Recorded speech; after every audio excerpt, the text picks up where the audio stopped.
Well, terrorism isn't limited to blowing up buildings. Our food supply is also a target, and a big one.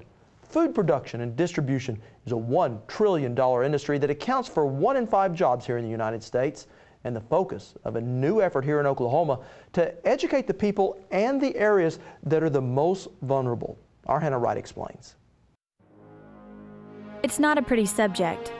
It's not something producers or anyone wants to talk about. But they are, at agroterrorism workshops being held around the state. In the case of Oklahoma, more than three-quarters of our total agricultural production in the state of Oklahoma is livestock related. And much of that is the beef industry. The beef industry is the most dispersed agricultural, or at least livestock sector.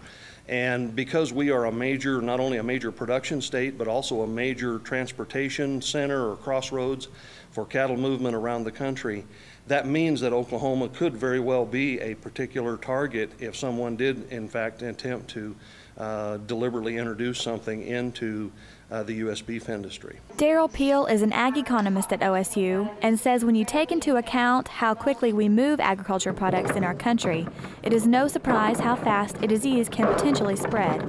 That's why Oklahoma has a disaster education and assistance team in place. Department of Agriculture veterinarian Leslie Cole. Something that's really important for the state of Oklahoma is producer knowledge about these diseases. The producer out there on the ground with his livestock is the point of the spear in detecting one of these disease incursions that we're concerned about. But agriculture producers are not the only ones vulnerable to an animal disease outbreak. From the food we eat to the clothes we wear, no industry is more linked to everyday life. When we have a foreign animal disease outbreak in the United States, our export markets are going to shut down. The stock market will crash.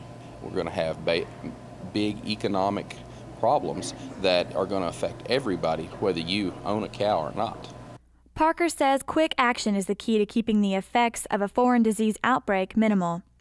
That would include steps like shutting down roads to and from the infected area and quarantining or possibly eliminating infected herds.